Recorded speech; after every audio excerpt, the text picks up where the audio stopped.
Eu tô Oi. te ouvindo, será? Oh, glória, volta, Jesus. É fragmento, é fragmento. É bom que vai ser várias lives pequenas, a gente faz um texto Vai cada ser, um e cria um livro. vai ser benção demais, senhor. Mas tá bem. É que eu já vim fazer o meio-dia, porque quase ninguém fazia o meio-dia. Mas agora tá todo mundo fazendo meio-dia. Depois vamos para aquele das 3 da manhã que você faz, que a gente vai conseguir. Então, querido, então é isso. A ideologia são culturas que são abraçadas, que criam movimentos, e a igreja, ela se movimenta pelo reino, mas ela não é o reino. Isso, então, por exemplo, toda ideologia que não é a cultura do reino, ela é uma miopia, porque ela enxerga em parte a realidade. E essa miopia só promove um tipo de movimentação que é idolatria. Então, mesmo sendo de esquerda ou de direita, os dois e qualquer outra linha, centro, não que você quiser dar, ela nunca enxerga a realidade de maneira plena. A plenitude da realidade está na palavra de Deus, está na verdade do reino de Deus. Então, eu não abraço nenhuma ideologia do mundo, esquerda, direita, ou seja, qual for, porque eu já tenho uma ideologia entre aspas, porque não é nenhuma ideologia de fato. Claro, ainda não se manifestou o que havemos de ser. Isso. Então, só que tem um ponto que aí é que entra a escatologia. É que como nós temos pouca visão de como será o reino de Deus, porque nós temos pouco discernimento de como vai ser o futuro, nós então nem sempre pensamos em como deve ser no presente. Essa aqui é a questão. Então a escatologia, ela não é uma coisa para curioso. Ela é algo que me alinha, é como a mira, né? Que quando você vai atirar, você tem Tem que ajustar ela. Você tem um atrás e um na frente para atirar Claro. na espingarda. Então, você percebe atrás, é como se você olhasse o ponto inicial, a criação, e você olha o ponto final, a consumação, e isso te ajuda a atirar, te ajuda a alinhar. Então a gente precisa ter essa mira para acertar a mosca, para não ter um tiro torto. Né? É entender o propósito original de Deus. Isso é essencial. Se a gente não entender por que Deus criou tudo, qual o propósito eterno de Deus, a gente não vai nem começar a conversa. Só que tem um ponto que você tem que entender o fim. Porque o início existe em prol do fim. Sim, e senhor. O fim é uma restauração do começo. Então, quando eu relaciono isso, passado melhor e futuro... das coisas, né? Exatamente. Então, por isso que eu sou apaixonado por escatologia. Mas não é só por causa disso, não. É porque Jesus me chamou para o ministério profético. Sim. E eu descobri que a escatologia, ela é não só um estudo sobre o fim. O que eu aprendi com o tempo é que a escatologia, ela funciona como uma moldura funciona para um quadro. Sim. Ou seja, você tem toda a pintura da Bíblia, mas o escatom, ou seja, o alvo final da consumação de todas as coisas, é aquilo que segura tudo. Então, todas as coisas que você tem, você pode citar qualquer assunto da Bíblia, qualquer assunto central da Bíblia. E eu posso te provar que esses assuntos só têm um sentido a partir do escatom, a partir da escatologia. Cita qualquer um. Messias. A verdade do Messias nunca vai ser completa na primeira vinda. A verdade do Messias só se completa quando ele consuma a sua obra na segunda vinda. Reino. O reino não é completo, nada do reino, nem no Antigo Testamento, nem agora, é só no fim. Sim, claro. A justificação pela fé, que é uma coisa que todo mundo, tô salvo, tal. A justificação tem a ver com o dia do juízo. Porque no dia do juízo eu vou ser justificado, considerado justo diante de Deus. Então, Israel, o sentido de Israel tem a ver com o reino de Deus, tem a ver com a consumação. Adão, o Éden, tudo. Até o Éden. Por quê? Porque o Éden vai ser restaurado na terra na volta de Jesus, no milênio. Então, tudo na Bíblia tem esse ponto que conecta todas as coisas, que é a escatologia. E se a gente não tem esse ponto, a gente vai criar uma doutrina ou de tentar dominar a sociedade ou de tentar escapar da realidade. E as duas coisas não são aquilo que a Bíblia explica, não é aquilo que a Bíblia ensina. Verdade, Ângelo. Verdade. Então, como é violento. Eu queria muito fazer essa live com você, por quê? Porque eu trabalho muito nos nossos dias no comportamental do homem, o comportamento do marido, da esposa. Eu trabalho muito na inspiração dos dias que nós vivemos. Como é possível você viver no meio do caos, viver uma vida santa, viver uma vida buscando ao Senhor, né?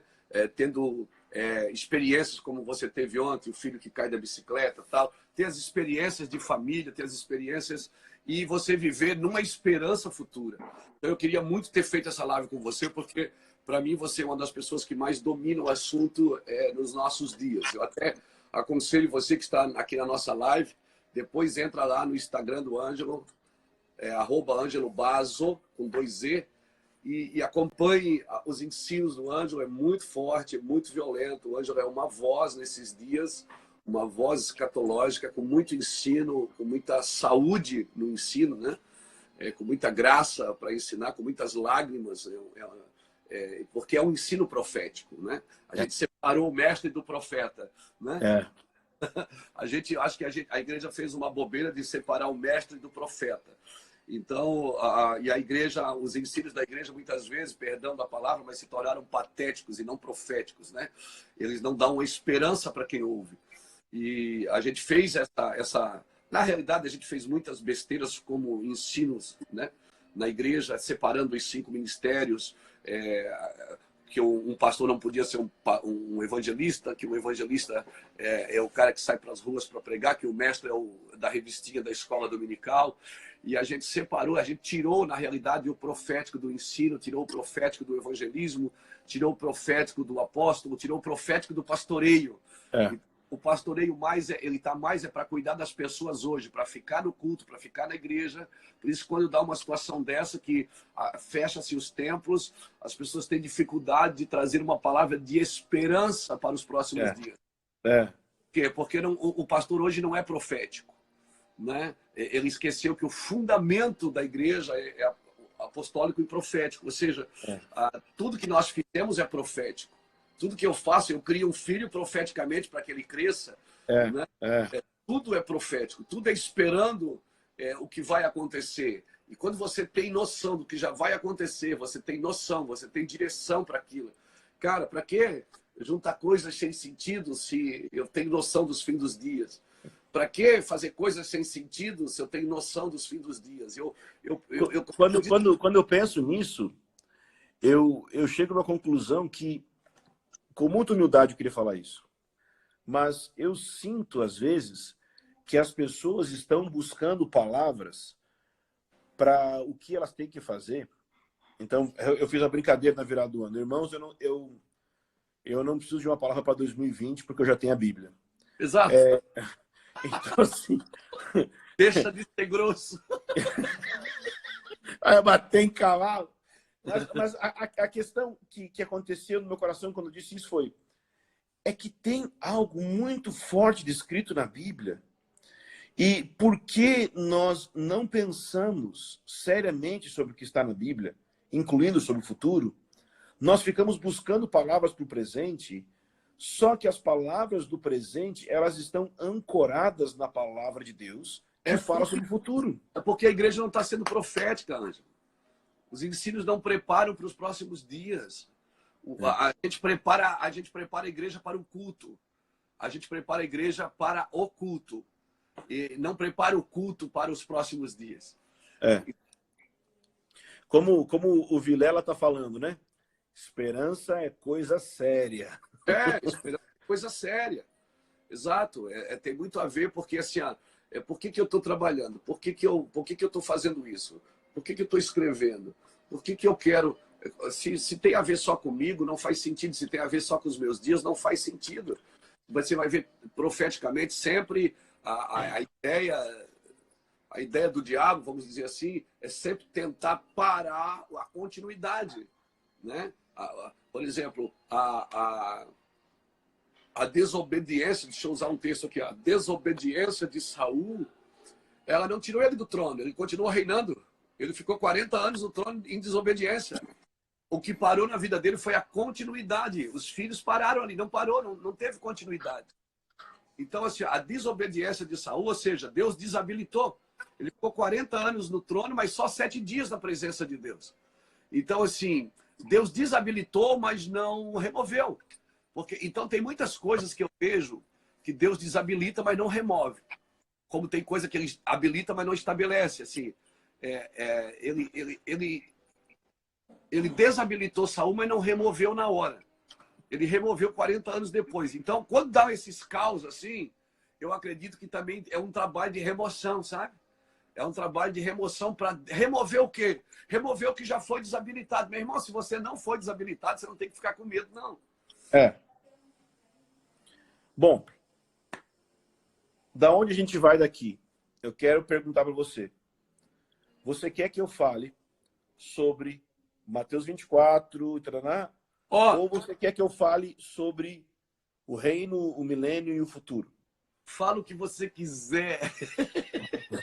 É porque a conversa foi para um lado que eu acho que se a gente clarear para a mente das pessoas como vai ser o futuro, eu acho que isso pode ajudar bastante. Então ajuda. Vamos lá.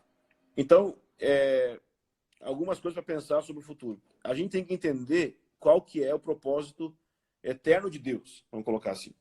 E se a gente fosse colocar, eu gosto de falar sobre Efésios 1, 9 e 10, que diz assim: Ele nos revelou o mistério da sua vontade, segundo o seu propósito que ele apresentou em Cristo, de fazer convergir nele, na dispensação da plenitude dos tempos, todas as coisas, tanto as do céu como as da terra. Então, quando eu penso nesse versículo, inclusive tem um jabá nesse versículo, né? Porque foi daqui que eu tirei o nome convergência. Mas esse é o alvo final de Deus. É unir céu e terra. Não é só unir o homem a Deus, mas é unir o céu e a terra. É unir as duas realidades. E Jesus já é essa realidade, porque ele é plenamente homem e plenamente Deus. Então, a união dessas realidades é o alvo final de Deus. Colocando assim nas palavras de Paulo, parece um pouco técnico, né? Efésios 1, 9 e 10, parece um pouco técnico. Ou Colossenses 1, 19 e 20. Colossenses 1, 19 e 20 diz: porque Deus achou por bem que nele, em Cristo, residisse toda a plenitude e que, havendo feito a paz pelo sangue da sua cruz, por meio dele, reconciliasse consigo mesmo todas as coisas. Efésios o quê? O primeiro é Efésios 1, 9 e 10, e o segundo é Colossenses 1, Sim. 19 e 20. E ele fala que ele reconcilia pelo seu sangue todas as coisas, quer sobre a terra, quer sobre os céus. Então, o fato aqui é que o sangue de Jesus não é só para perdão de pecados, não, mas é para reconciliação sim, de todas as coisas. Sim, cremos então, assim. Quando a gente fala assim que Jesus, quando veio, cumpriu todas as profecias, eu acho que é um erro. Eu acho que a maneira correta de dizer é que quando Jesus veio, pelo seu sangue, ele possibilitou o cumprimento de todas as profecias. Então, o que vai acontecer no futuro, vai acontecer porque existe uma cruz. Ele vai unir céus e terra. E aí, quando a gente chega em Apocalipse 21, a gente tem isso de maneira mais gráfica, mais assim, desenhada. Apocalipse 21, versículo 3, diz assim: então ouvi uma forte voz que vinha do trono e dizia: eis o tabernáculo de Deus com os seres humanos. Deus habitará com eles. Eles serão povos de Deus, e Deus mesmo estará com eles e será o Deus deles. Esse versículo me pegou de jeito. Por quê? Porque ele está em Apocalipse 21. Ou seja, ele está depois de Apocalipse 19 e 20. 19 é a volta de Jesus. 20 é o reino de Jesus por 1000 anos. Então, o que Jesus vai fazer por 1000 anos quando ele voltar? Ele vai preparar a terra por 1000 anos para que Apocalipse 21, 3 aconteça. O que eu estou querendo dizer com isso? É que quando o texto diz que Deus habitará com eles, ele não está dizendo sobre Jesus, porque Jesus já vai estar habitando conosco. Apocalipse 21, 3 fala da descida de Deus Pai para a terra. Uau! Isso é muito forte. Muito sério. Muito. Basicamente assim, o Espírito Santo veio habitar em você para preparar você para a volta de Jesus. Jesus vai voltar para preparar a terra para o retorno do Pai, para a descida do Pai para a terra. Deus vai habitar conosco. Por quê? Porque vai ter novo céu e nova terra, uma realidade onde o céu e a terra vão ser juntos, e o Pai vai estar aqui. Ou como o apóstolo Paulo fala em 1 Coríntios capítulo 15, que Jesus, depois de reinar, vai entregar o reino ao Pai para que ele seja tudo em todos. Então, o reino de Jesus não é o fim. O reino de Jesus ainda é um processo de restauração, para que no fim a plenitude seja o Pai habitando entre nós. Então, o que Jesus vai fazer no milênio é aquilo que Adão deveria de ter feito na criação e não fez e perdeu. E a história da Bíblia é uma restauração para que a gente volte para esse novo Adão, para essa nova posição. E a partir daí expande para toda a terra.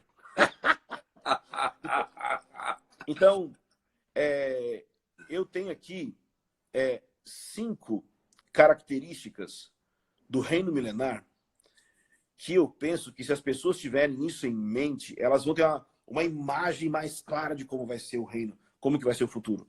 Eu imagino o reino de Deus, o futuro, como um diamante que tem 5 aspectos diferentes. Entende? 5 dimensões diferentes. Então, não é que são 5 coisas separadas, né? Mas elas estão juntas e tem uma mútua cooperação entre elas.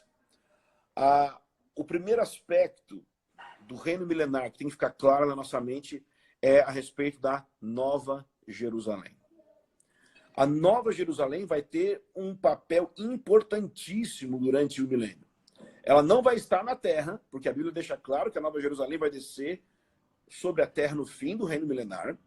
Mas a questão é que nós, os cristãos, vamos morar na Nova Jerusalém durante o milênio. Nós vamos trabalhar na terra, mas morar na Nova Jerusalém.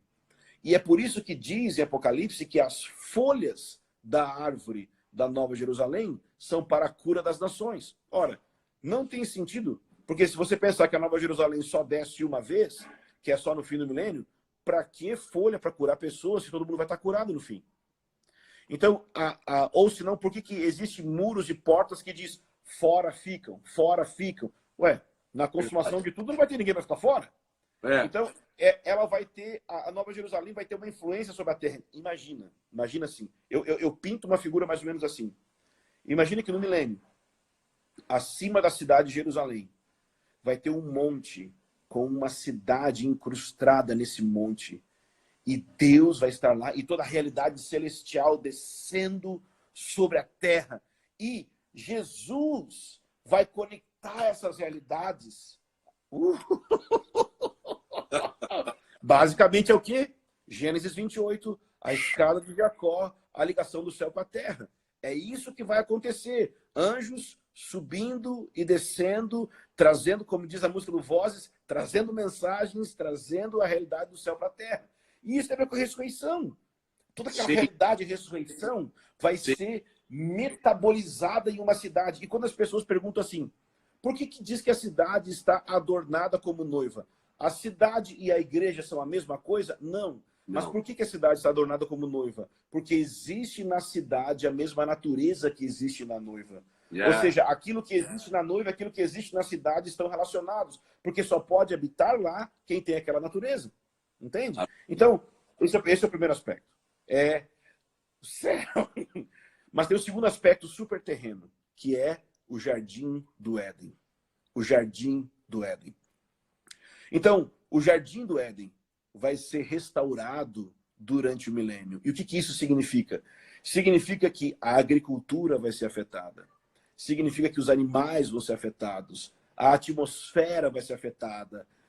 Prazer físico vai ser metabolizado, ou seja, você vai comer das melhores comidas e frutas e não vai ficar empanturrado e nem vai cometer pecado de glutonaria. Você vai ser alegre, você vai nadar. Você consegue imaginar nadar num rio que as moléculas do rio têm Espírito Santo? Uau. Imagina você respirar um ar, que o ar agora é o verdadeiro ruach, que tem vento, mas tem um espírito. Sabe o que é que faz giro, Ângelo? É quem está entrando nessa live agora e está vendo você falar das moléculas do rio da vida. Virou louco! Imagina que para ficar cheio do Espírito Santo no milênio vai ser só fazer assim, ó. Só dar uma respirada. Aleluia. Então, o Jardim do Éden vai ser restaurado. Toda a questão do ecossistema vai ser restaurado, ok? Terceira característica do reino milenar, que é importantíssima, a gente não pode nunca perder, é o reino de Davi. Você vai ler várias vezes na Bíblia que não só o Jardim do Éden vai ser restaurado, você vai ler várias vezes na Bíblia que também o próprio reino de Davi vai ser restaurado. E Sim. quando a gente fala sobre o reino de Davi, é o aspecto governamental, político do reino. Existe política, existe exército, existe administração, entende? Então, Jesus vai estabelecer, como diz Jeremias 3, versículo 7, um trono em Jerusalém. E ele vai reinar a partir de Jerusalém. Isaías, capítulo 2, as nações virão a Jerusalém para aprender da lei do Senhor. Então, vai ter um centro administrativo na terra a partir de Jerusalém, e ele vai ser organizado como o reino de Davi com Jesus. Sim, claro. É o reino que o Senhor falou que seria eterno. É o reino que o cetro não se apartaria mais. Jesus falou, não jure por Jerusalém. Por quê? Porque é a cidade do grande rei. Porque aí é que, assim, muitas pessoas acham que tudo já foi cumprido em Jesus. Jesus não veio para cumprir, ele veio para, eu diria assim, para dar o start, né, de tudo que tinha sido dito. Mas, assim, o reino de Davi, né, o Jardim do Éden, a Nova Jerusalém, são aspectos que ainda estão por vir. Que Jesus não anulou isso. Jesus veio para trazer clareza sobre isso. Você consegue imaginar como que é louco? Que é louco, né? Assim, é um cuidado que se precisa ter, porque quando você fala isso, você não está menosprezando o que Jesus fez. Não. A gente tem. Quando Paulo diz assim, Ângelo, quando Paulo diz assim, ele fala isso em 2 Coríntios capítulo 3, versículo 6, quando ele está falando da verdadeira glória, ele está dizendo, nós não somos como Moisés, que botava o lenço. Ele não está menosprezando Moisés. De maneira nenhuma. Ele está dizendo o seguinte, que o que Moisés viveu, o que eu estou trazendo agora, Paulo está tentando dizer, é a clareza daquilo que Moisés não...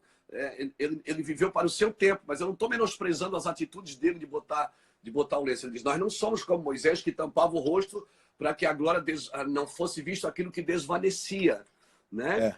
Nós com o rosto descoberto, Paulo está dizendo, ele está inaugurando uma nova forma, um novo entendimento. Ele não está dizendo que o que Moisés fez desprezou. Então é um cuidado que a gente precisa ter, porque às vezes a gente diz, não se completou em Jesus, o cara acha, vai completar em você. Você acha que é você que vai... Não, é um cuidado que você precisa ter, porque senão você não tem noção dos próximos dias, porque Jesus ele veio para... A própria palavra diz que nós faríamos coisas maiores, não seriam melhores, mas seriam maiores. Nós não estamos anulando o que Jesus fez.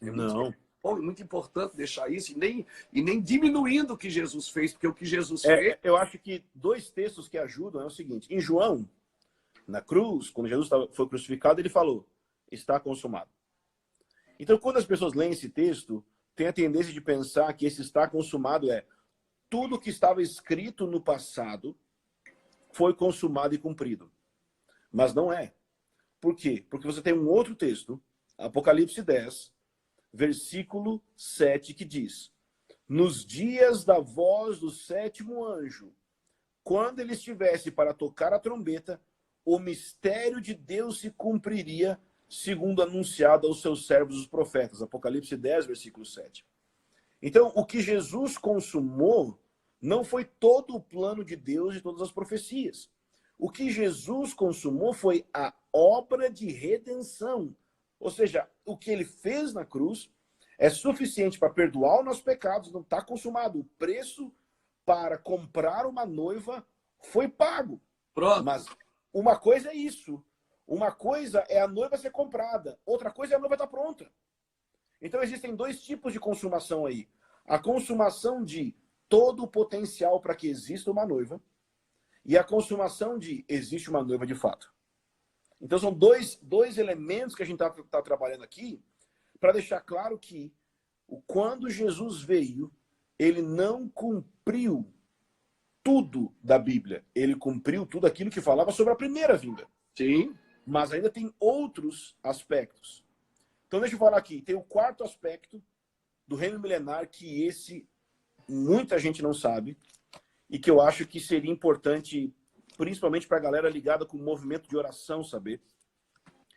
É porque quando a gente lê na Bíblia, em Isaías 62, ou Isaías 56, 56 é o melhor, que fala assim, que a minha casa será chamada casa de oração para todos os povos, né? Essa expressão, Isaías 56, 7, eu os levarei ao meu santo monte e os alegrarei na minha casa de oração. Seus holocaustos, sacrifícios serão aceitos no meu altar, porque a minha casa será chamada casa de oração. Esse versículo está falando sobre o reino milenar. Sim. Qual é o texto? Isaías 56, versículo 7. Ou seja, o quarto aspecto do reino milenar de Jesus é a casa de oração. Vai continuar tendo oração no milênio. E a principal pessoa a orar no milênio vai ser Jesus. Porque quando ele entrar na terra, Deus vai falar para ele o seguinte: filho, pede-me as nações, e eu te darei por herança, e os confins da terra por tua possessão. Salmo de número 2. O que está acontecendo ali, no Salmo de número 2, é que ele está falando sobre o rei no monte, o rei que Deus estabeleceu. E ele está dizendo, me pede. E é estranho, porque por que Deus está falando para o Messias pedir? Porque Deus trabalha, a matéria-prima do trabalho de Deus na terra é nossas orações. Então, durante o milênio, vai ter uma casa de oração em Jerusalém. Só que ela é um pouco diferente. Por quê? Porque ao invés de a gente fechar o olho para adorar aquele que está no céu, a gente vai estar de olho aberto, adorando aquele que está na terra. Então, vai ter adoração 24/7 acontecendo ao redor do trono de Jesus.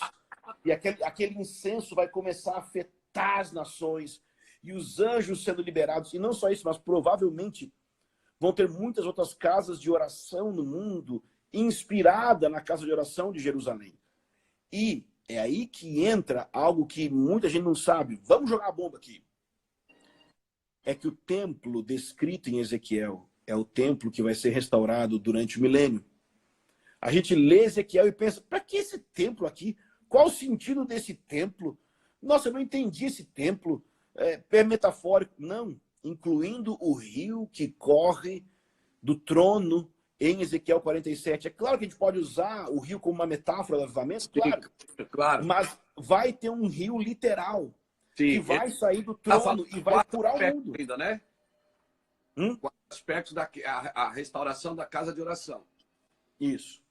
Então, vai ter esse elemento, oração 24/7 acontecendo. Sim, sim. E o quinto e último elemento é a família de Deus. Ou seja, é toda a realidade de relacionamentos. Amor, unidade, companheirismo, o verdadeiro amor uns pelos outros, a verdadeira concepção de Deus como nosso Pai, de Jesus como noivo, nós como irmãos uns dos outros. Isso vai chegar na plenitude, ou seja, o amor de Jesus vai fluir de tal maneira que o grande alvo que a gente sempre tem em casa, com nossos filhos e tudo mais, vai ser plenamente cumprido, vai ser plenamente vivido. Só que aqui é que eu tenho, então, 5 aspectos. Nova Jerusalém, primeiro. Jardim do Éden, terceiro. A casa de oração. Sim. Só que acontece o quê? Quando a gente lê isso, a gente pode ficar assim, vai ser assim no futuro. Mas aí que vem o grande lance, que é a implicação desses elementos para o presente. Por exemplo, a Nova Jerusalém. Já parou para pensar que em Hebreus diz que nós temos acesso ao trono? Isso significa que cada vez que você ora, você entra na Nova Jerusalém para orar? Porque diz que nós acessamos o trono de Deus. Nós acessamos a sala do trono de Deus. Onde está esse trono? Na Nova Jerusalém. Gente, nós temos acesso à Nova Jerusalém agora mesmo. E a gente pode ser afetado por isso. Eu costumo dizer que a gente pode respirar o ar da sala do trono.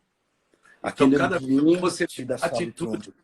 Cada vez que você tem uma atitude de oração, de reino, uma mentalidade de reino, uma mentalidade de família, cada vez que você entra para orar, você entra com essa esperança futura, você pode aplicar isso no tempo presente, como se você já estivesse... Isso. Muito bom isso, mano. Muito Aí vamos forte. supor, o Jardim do Éden. Como que eu posso aplicar a realidade do Jardim do Éden hoje? Simples. Isso vai pegar agora. A prova que você crê que o Jardim do Éden vai ser restaurado é se o banheiro da igreja está limpo. Por quê?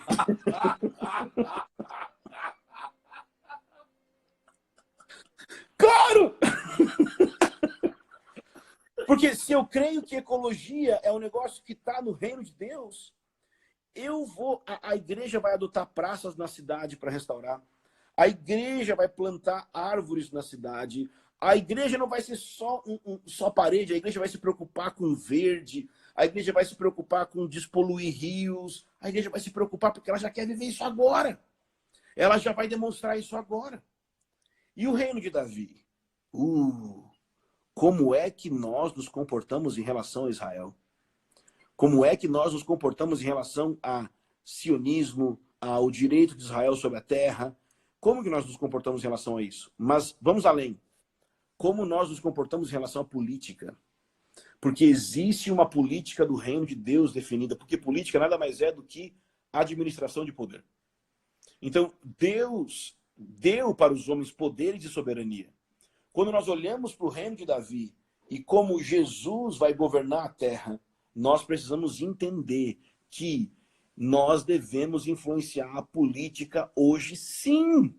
Então, eu fiz uma série de ensino sobre os 7 montes e o pessoal falou, então você é contra influenciar a sociedade, né? Não, é que no meu dicionário, influenciar e dominar são 2 palavras diferentes. Então, eu creio que nós devemos afetar o mundo. Então, a Nova Jerusalém, ela implica em a gente ter um estilo de vida celestial hoje. O Jardim do Éden implica em a gente ter um estilo de vida terreno redimido, ecológico. O reino de Davi implica em a gente ter uma mentalidade política que se envolve com a sociedade em todos os dilemas sociais. A casa de oração é o elemento sacerdotal do reino de Deus. Sim. Porque se no milênio nós vamos continuar orando, significa que tudo que nós fazemos tem a ver com oração. Significa que... Sim. Deixa eu colocar um negócio aqui, assim, da minha opinião, tá? É só assim dizer eu. Se a principal... Se o presbitério de uma igreja local não se reúne pelo menos uma vez por semana para ouvir de Deus junto e não para marcar a próxima conferência e os próximos eventos. Sim. Eles não estão abraçando o valor do sacerdócio. Não. O sacerdócio é a ação...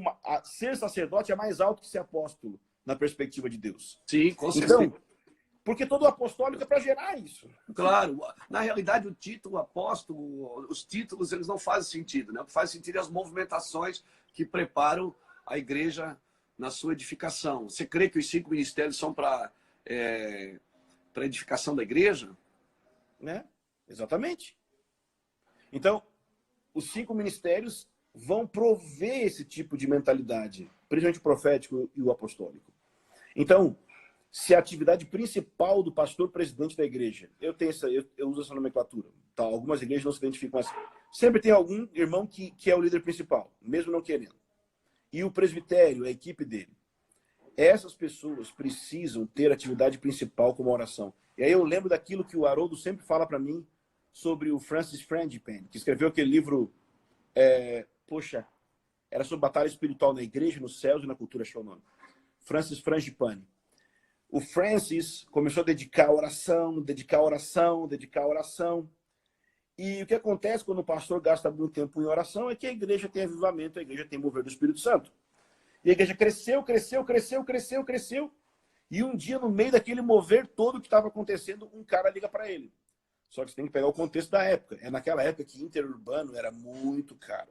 Sim. Então alguém ligar para você de outro lugar, e era um profeta que estava ligando para ele, pensou, meu Deus, nós no meio desse mover, lá vem a palavra agora de Deus para nós. E aí o profeta liga para ele e fala, Francis, Deus tem uma palavra para você. Uau, fala. Eu tô com saudade. Ou seja, ele estava tão envolvido no trabalho que ele tinha deixado o lugar de oração. Com certeza. E aí, o que o Francis fez?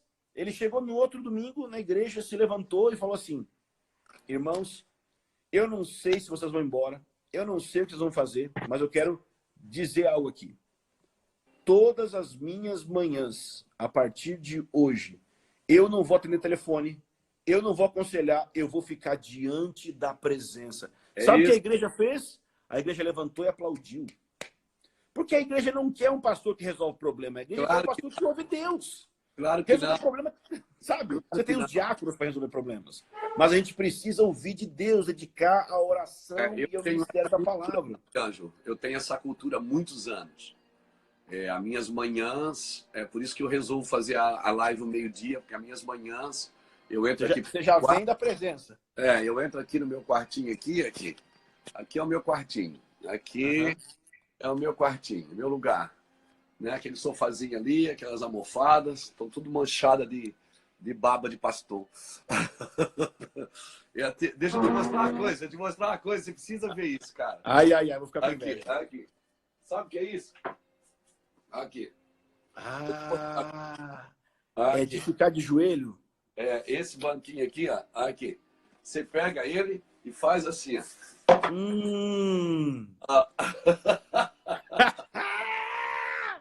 Eu quero um. Eu sei quem faz isso. Eu sei quem faz esses banquinhos aí. Esse aqui tá registrado no Mevan, viu, meu filho? Isso aqui... É mesmo? Isso é patrimônio nosso. Então, assim, você tá falando uma coisa aí e você vê que a gente vai convergir tudo no mesmo lugar, né? Na oração. Então, cara, as nossas manhãs, há muito tempo atrás, a gente deu até um decreto no nosso ministério, dizendo assim, pastores, de manhã fiquem em casa, não vem para cá. Nós temos, porque a gente tem ali os irmãos, os vocacionados, e tem os irmãos que são funcionários, que trabalham no ministério.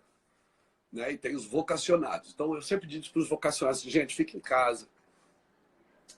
De manhã, a maioria dos nossos filhos estuda tarde, para de manhã estar em casa, tomar um café, botar a mesa junto, entendeu?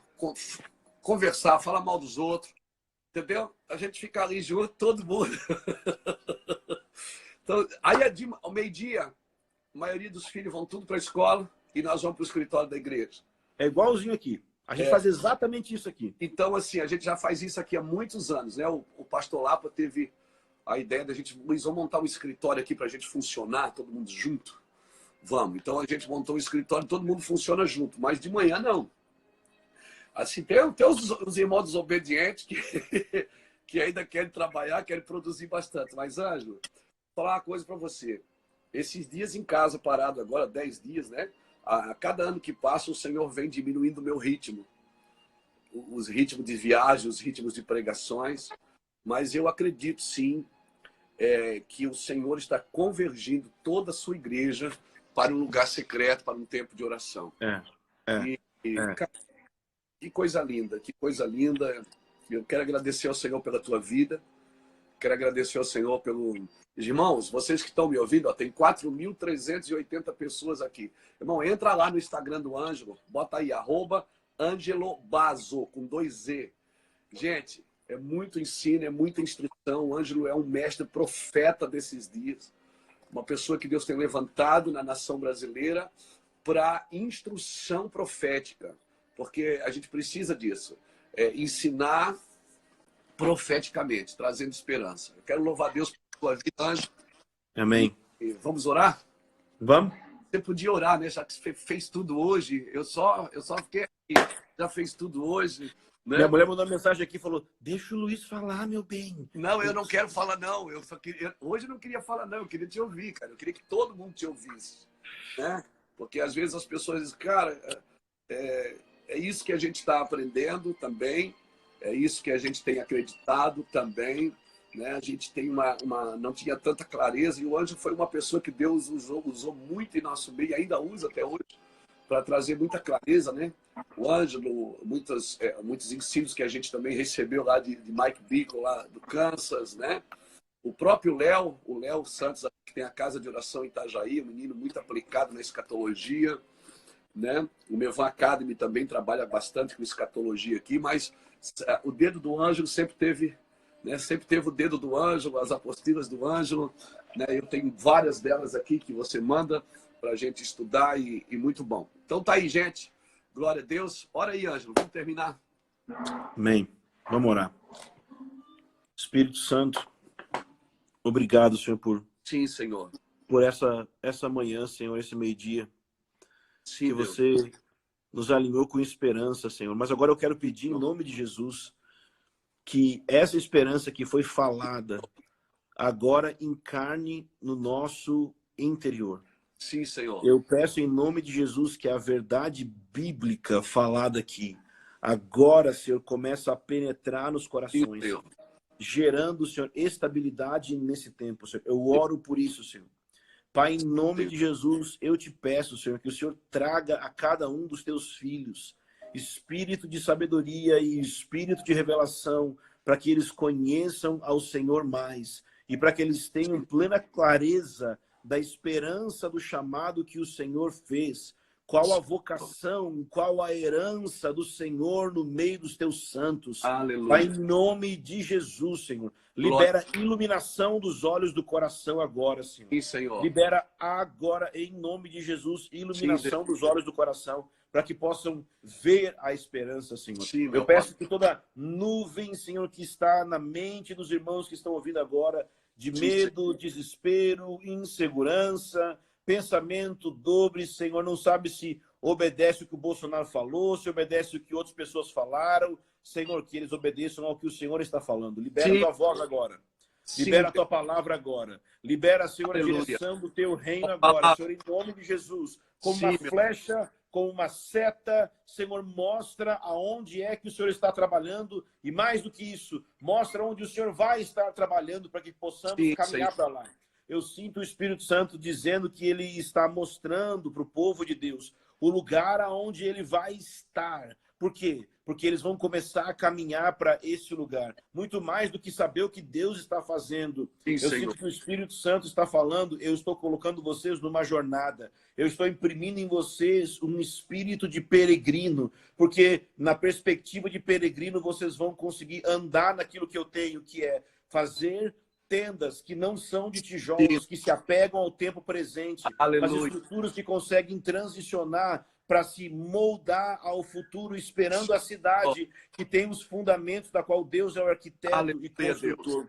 Eu sinto que nesse tempo o Senhor está liberando sobre a nação brasileira uma solução, como uma pílula que resolve o problema de uma doença. Deus está injetando no corpo de Cristo uma pílula, um remédio chamado esperança. E isso vai começar a colocar as coisas no lugar, no interior das pessoas. Tem muita gente que está desalinhada, assim como uma coluna que às vezes fica torta. Eu sinto que o Senhor está liberando uma palavra como um quiroprata, que ele vai alinhar as pessoas com aquilo que é central e essencial. Deus vai trazer unidade nesses dias, porque ele vai tirar picuinha de detalhes e nos trazer de volta para o essencial. Eu sinto o Senhor liberando uma palavra sobre o que é essencial, o que é central. Deus vai nos reunir em Cristo antes de reunir os céus e a terra. Eu sinto o Senhor dizendo, eu estou para reunir vocês em mim de uma forma que vocês não conhecem ainda. Eu sinto que o Senhor vai liberar. Pai, em nome de Jesus, eu quero orar especificamente pela vida do Luiz.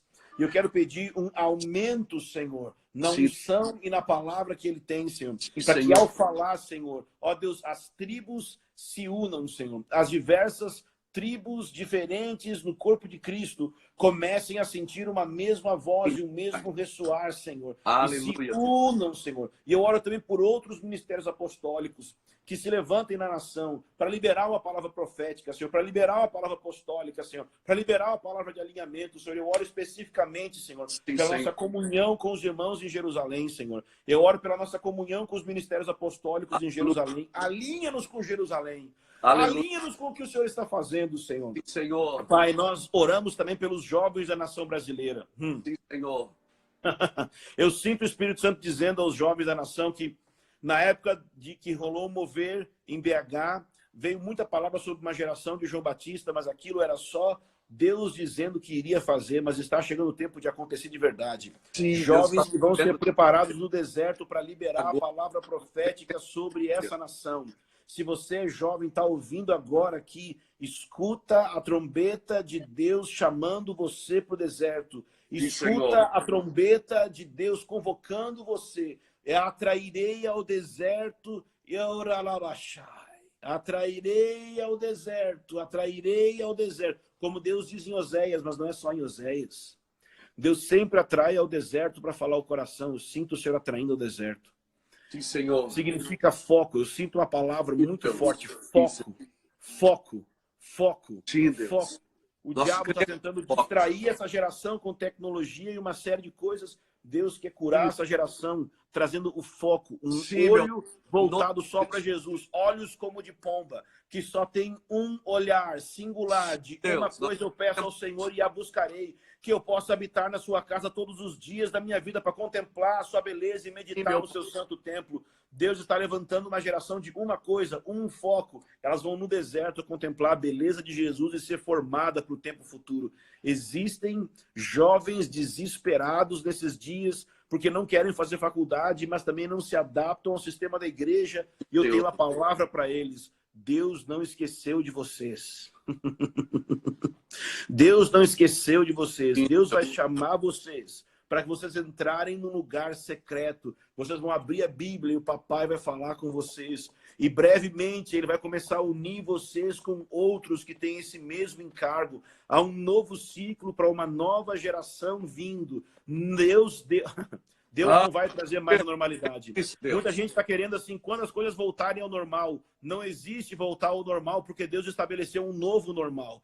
E o novo normal é o que nós estamos vivendo agora. Então eu declaro em nome de Jesus que há uma geração acordada, despertada, para andar naquilo que Deus tem para ela. Senhor, usa o Mevan, usa o Luiz, usa esses irmãos, Senhor, para ser a trombeta, Senhor. Ó Deus, soando a palavra profética na nação, Senhor. Libera a vida do Luiz, Senhor, para uma precisão maior. Luiz, eu vejo uma espada, e eu vejo essa espada passando e sendo afiada. Eu vejo Deus afiando a sua palavra. Eu sinto que Deus está trazendo precisão para você maior nesse tempo, mais do que você já tem tido. Vai ser uma palavra mais precisa, mais objetiva. Você vai resolver problemas muito mais rápido, com poucas palavras. Pai, em nome de Jesus, afia mais a habilidade, a sabedoria, o discernimento na vida do Luiz, Senhor. Para que ele libere palavras sobre essa nação e sobre os líderes da nação, Senhor. Amém, Senhor.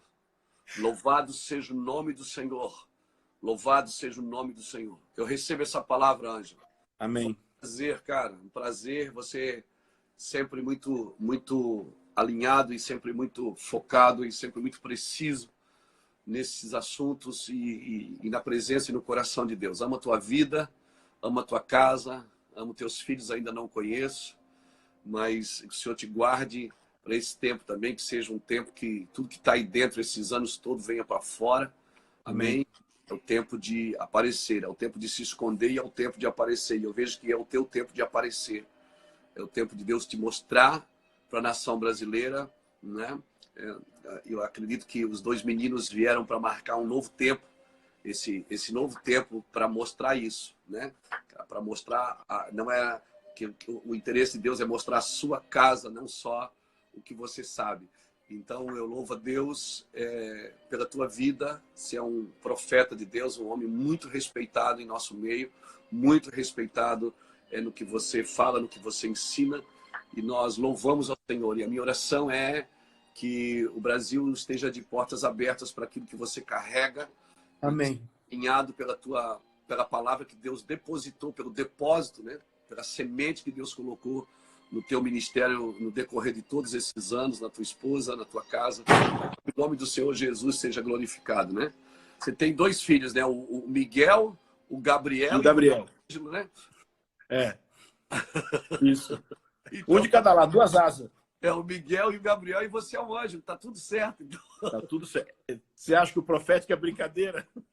Profético não é brincadeira, não. Deus estabelece mesmo. Cara, que bom falar contigo. Pode falar. Deixa eu só dizer uma coisa para você, que talvez você sabe, talvez você não sabe. Mas quando você abre portas para pessoas como eu e outros caras mais novos, não é questão de plataforma. Sim. Mas dentro de mim existe um sentimento de tem um irmão mais velho e mais experiente que acredita em mim. E Sim. quando você faz isso, isso muda algo no meu interior. Porque, entende que por aí tá todo mundo buscando plataforma. E você sabe que essa não é a nossa conversa. Não é. Eu entendo. Mas quando você faz isso, vamos gravar uma live, Ângelo, vamos lá, vamos conversar. Isso gera algo em mim que cura muita orfandade do passado. Então, assim, queria te agradecer que, mais do que tudo, eu sou beneficiado nessa live aqui, porque o amor que eu sinto de você cura a minha vida. Tamo junto, querido. Amém? Amém. Guarde aí, te abençoe. E amém. A live aí, vai lá no Instagram do Amém. Ângelo, Ângelo Basso com 2 Z. Isso. Segue lá segue. e muito Escola Convergência de Teologia e Vida Cristã. Segue amém. O curso de preparação profética, segue Impacto, segue tudo lá. Glória. Deus te abençoe, querido. Paz. Amém. Paz.